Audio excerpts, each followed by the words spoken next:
flights would just be sitting there and the other one would just be doing everything. So I feel like personally I could have done a whole lot better in establishing better communication between the flights. But y'all did a really good job, you know, just establishing the perimeter, making sure that everyone was cleared, giving me constructive criticism and advice. Is there anything that y'all think we did good or that we could have worked on? Hey, real quick, make sure y'all are hydrated. Drink.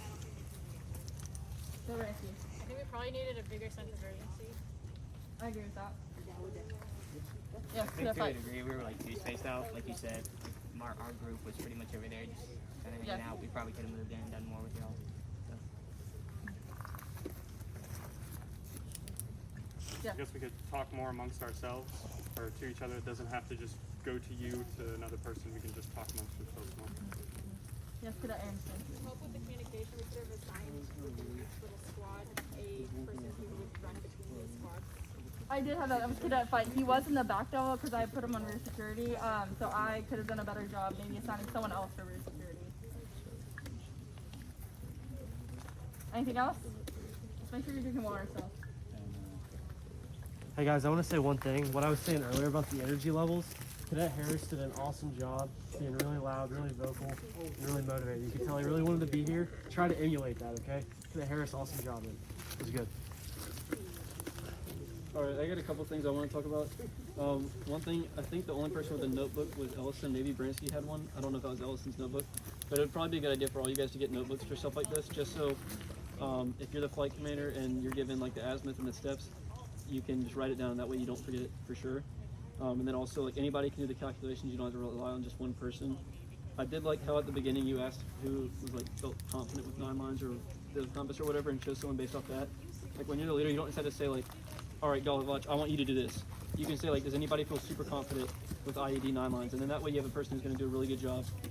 And then lastly, make sure for the ROEs, you don't shoot unless you're shot at. Like somebody started coming out of the woods with a gun and like you guys just immediately shot them. And it could have just been a friendly, or it could have been somebody who's like if the Taliban came into your town and they give you a gun and they're like, all right, now you shoot the Americans, and the Americans come in but you don't want to shoot the Americans, you might run out there with your gun looking like you're going to shoot them and then surrender because you don't want to actually shoot them. So that could have just been like some harmless civilian who wanted to surrender and then you just killed them. So make sure you don't just shoot anybody just because they have a gun. That's all I have. Okay, a few things from a followership perspective. 95% of what you're going to be doing in field training, you're going to be a follower. Your chance to lead is very limited. You're going to have it, but most of the time, you're going to have to stay active. Like Cadet Newman was talking about, you have to be active the entire time, all 14 days. You have to be active the entire time you're here at LLAB, because what you do here is going to be a reflection of how you're going to perform at field training. So make sure you're active the entire time.